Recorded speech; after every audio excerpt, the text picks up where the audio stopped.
Hello students, आज हम discuss करेंगे law of exponents for rational exponents.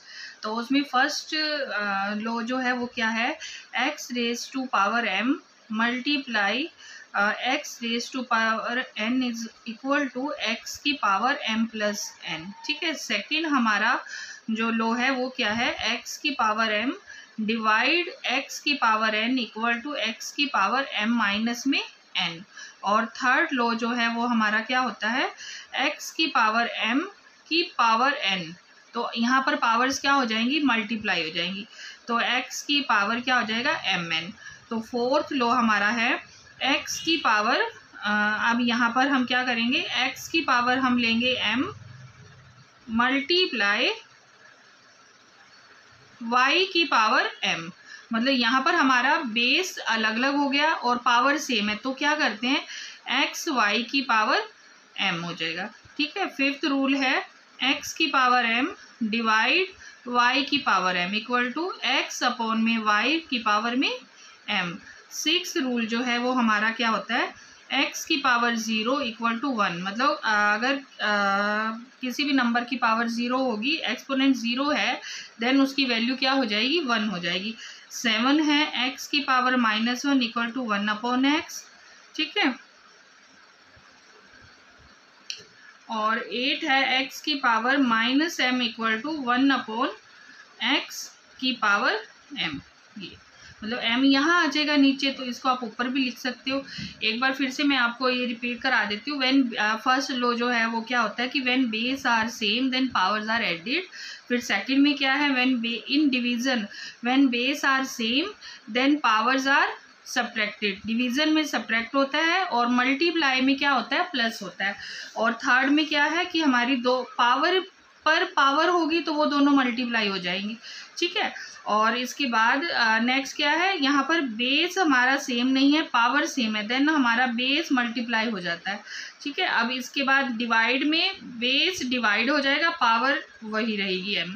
ठीक है, एक्स की पावर ज़ीरो वन के इक्वल होगा, एक्स की minus one one upon x, और एक्स की minus m one upon x की पावर में m. These are the law of exponent. I hope अच्छे से समझ आ गए होंगे। तो चलिए अब इसी से रिलेटेड मैं आपको सभी का एक एक मतलब सम्स इसके किस तरह से एग्जाम में पूछे जाते हैं तो वो मैं आपको बताती हूँ। देखो, जैसे कि हमारा फर्स्ट लॉ था,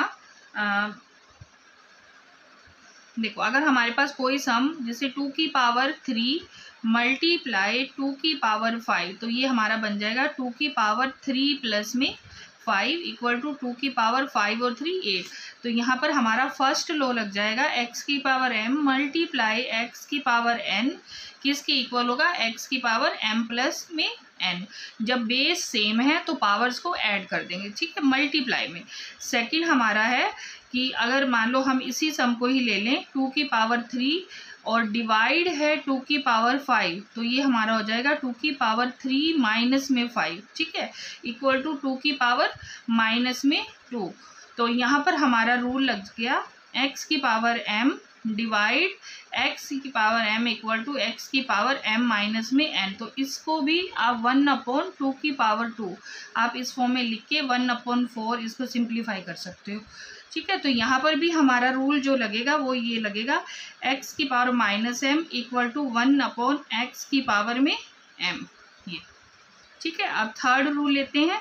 थर्ड में क्या है, जैसे टू की पावर थ्री की पावर अगर फोर है तो टू की पावर फोर थ्री तक क्या हो जाएगा, 12। तो यहाँ पर हमारा रूल लग गया ए की पावर एम की पावर एन इक्वल टू ए की पावर एम एन। ठीक, फोर्थ रूल हम लेते हैं। हमारा फोर्थ क्या है, मान लो कि ये इस तरह से क्वेश्चन ले ले हम। चलो, थ्री की पावर फोर मल्टीप्लाई फोर की पावर फोर, मतलब आप कोई भी ले सकते हो। थ्री इंटू फोर की पावर फोर, तो फोर थ्री द 12 की पावर फोर हो गया। तो यहाँ पर रूल हमारा लग गया कि एक्स की पावर एम मल्टीप्लाई वाई की power m equal to x y की पावर एम। ठीक है, अब नेक्स्ट लेते हैं एक और। जैसे हमने ले लिया थ्री की पावर थ्री डिवाइड 6 की पावर 3। ठीक है, तो यहाँ पर देखो 3/6 की पावर में 3, तो यहाँ पर हम इसको कट भी कर सकते हैं 1/2 की पावर 3, या इसको 1/2 की पावर 3 भी लिख सकते हो। और यहाँ पर रूल लग गया हमारा x की पावर m डिवाइड y की power m equal to x/y की पावर में m। ठीक है, अब नेक्स्ट जो है हमारा क्या है, जैसे कि हमने लिखा है x की पावर 0 इक्वल टू 1 होता है, ये हमारा रूल है। तो कोई भी आप नंबर ले लो, 0 ये 1 हो जाएगा। ठीक है, या 5 की पावर 0 क्या हो जाएगा, 1 हो जाएगा। ठीक है, तो इस तरह से हम इन रूल्स को सम्स मतलब इन सम्स को लॉ ऑफ एक्सपोनेंट से कर सकते हैं। ठीक है, तो आई होप आपको अच्छे से समझ आ गए होंगे।